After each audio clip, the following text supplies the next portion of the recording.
Kami ada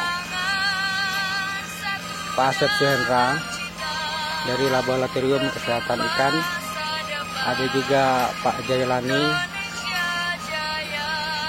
ada Pak Eko Prihartono, dan ada juga Suroso dan teman-teman yang lain.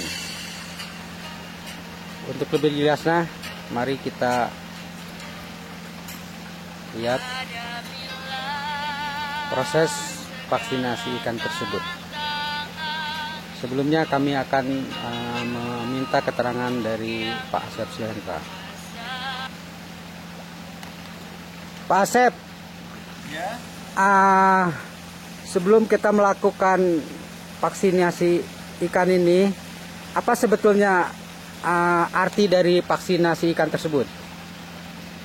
Baiklah Bapak-Bapak sekalian, arti dari vaksinasi adalah sebetulnya merupakan suatu kegiatan, salah satu merupakan kegiatan pencegahan terhadap penyakit yang bisa terjadi menyerang pada ikan. Nah, fungsi dari vaksinasi ini sendiri adalah merangsang kekebalan tubuh pada ikan untuk melawan serangan penyakit tertentu. Karena vaksin ini memang sifatnya spesifik, jadi secara umum satu jenis vaksin untuk satu jenis penyakit. Seperti itu, Pak. Ikan apa saja yang bisa diberikan vaksin, Pak Asep? Untuk saat ini di perikanan budidaya, hampir semua jenis ikan air tawar itu bisa divaksin, karena sudah ada jenis vaksin yang diproduksi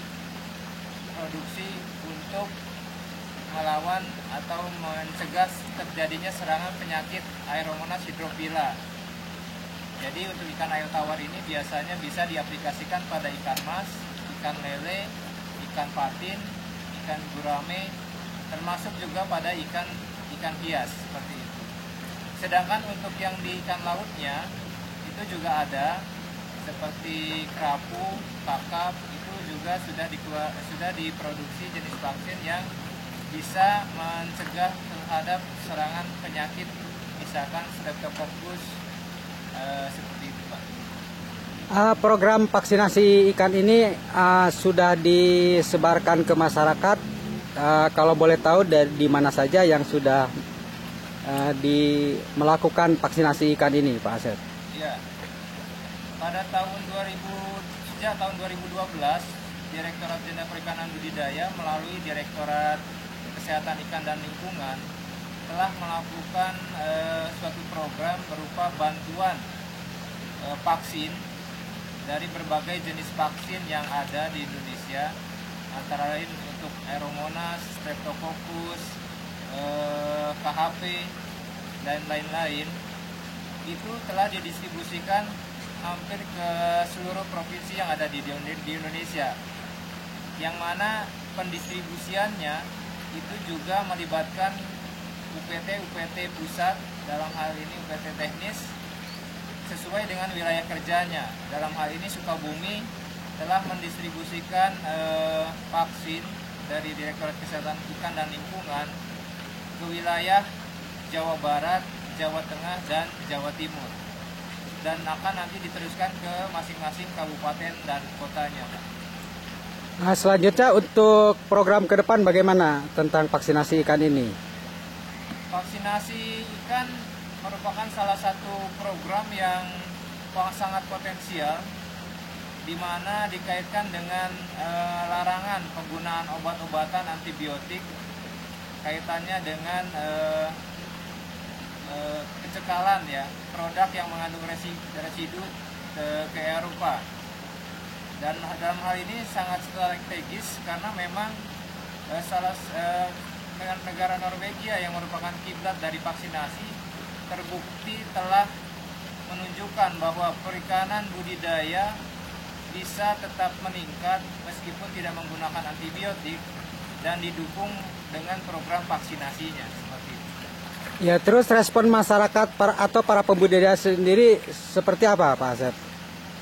Alhamdulillah sejauh kami ke lapangan, beberapa provinsi, kabupaten, kota ada yang di Pulau Jawa, khususnya di Jawa Barat, respon dari pembudidaya ikan sangat baik sekali, karena memang ini juga merupakan suatu hal yang baru bagi mereka dan merupakan salah satu solusi ya, alternatif ketimbang kita melakukan pengobatan, Pak. Ya, baik. Terima kasih Pak Asep. Selanjutnya kami juga ingin tahu bagaimana vaksinasi ikan tersebut dilakukan. Pagi ini kami akan melakukan vaksinasi ikan terhadap ikan nila. Untuk lebih jelasnya kita lihat prosesnya.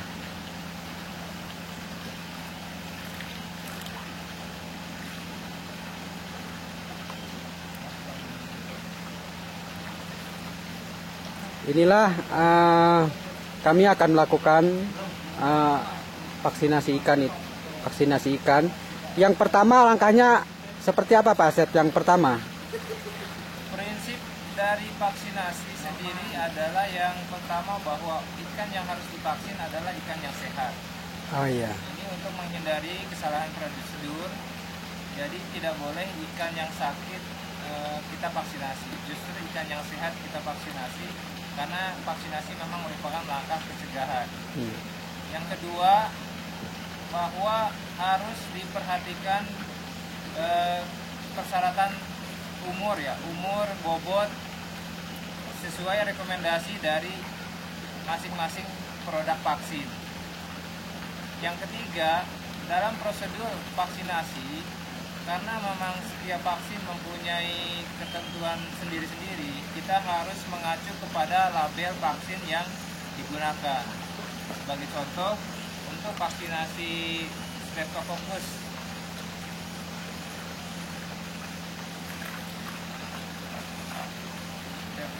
pada ikan nila itu. Pak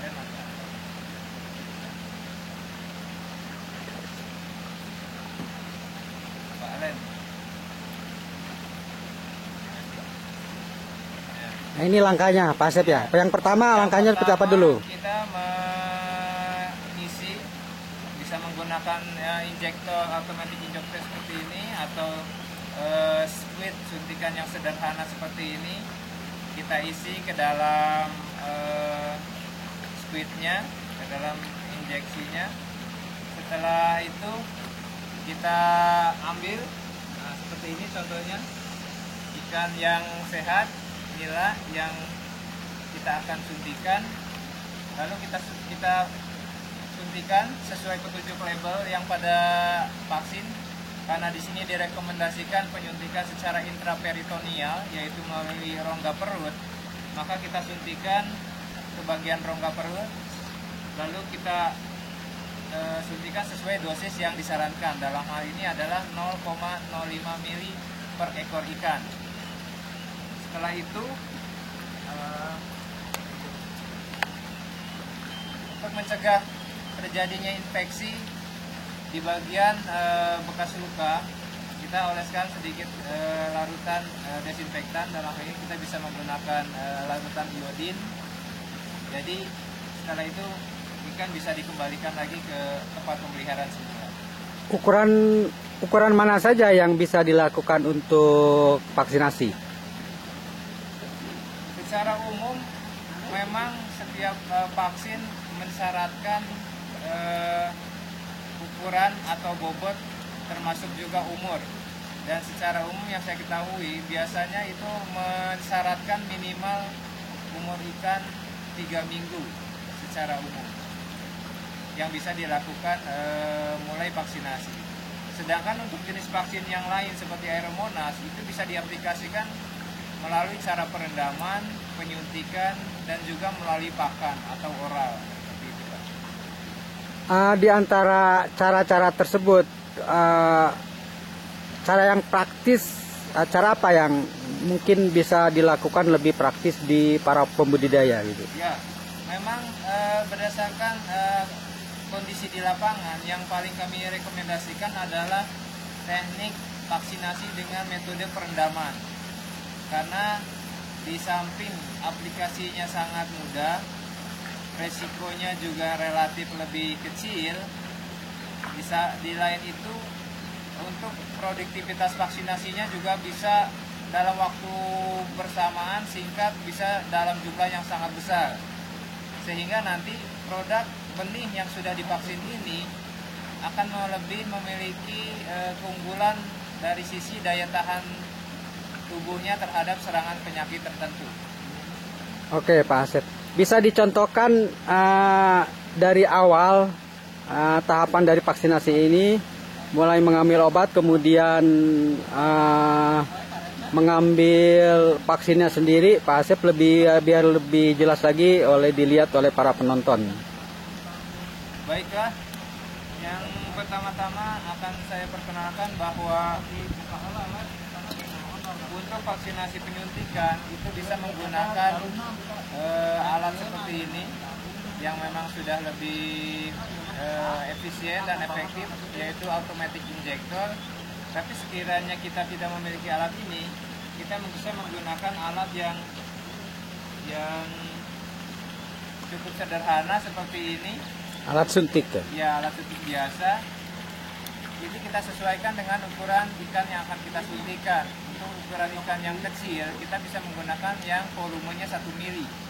Sehingga nanti dosis penyuntikannya itu bisa memiliki skala hingga 0,01 mililiter.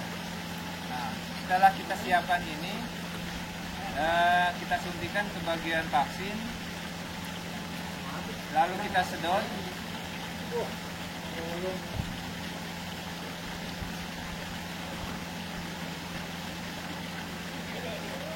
Seperti ini, misalkan.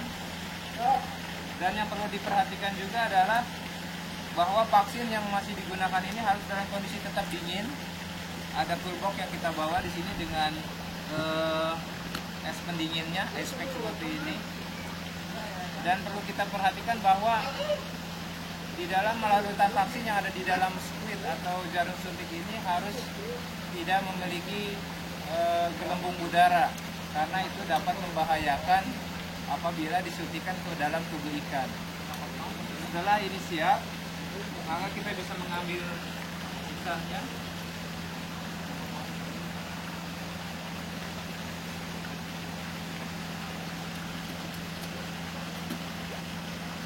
Seperti ini. Lalu kita suntikan ke bagian sesuai rekomendasi yang di dalam label ikan, misalkan secara intraperitoneal.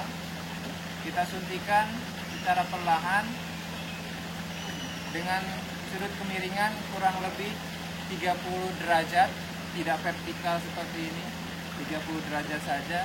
Lalu secara perlahan vaksinnya kita tekan sesuai dosis yang ada dalam skala jarum suntik ini.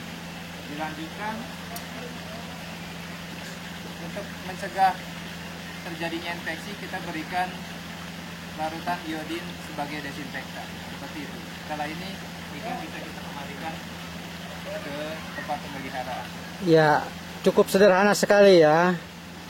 Kelihatannya cara memberikan vaksin terhadap ikan ini cukup sederhana sekali. Setiap pembudidaya bisa melakukannya sendiri. Video ini pun telah memberikan gambaran yang jelas untuk para pembudidaya. Untuk selanjutnya memang program ini akan terus dilanjutkan karena memang merupakan program dari Direktorat Jenderal Perikanan Budidaya. Terima kasih Pak Asep atas kesempatannya. Mudah-mudahan ini sangat bermanfaat sekali buat masyarakat. Ya, alhamdulillah pagi ini kita telah melakukan vaksinasi ikan. Semoga tayangan ini bermanfaat buat para pemirsa.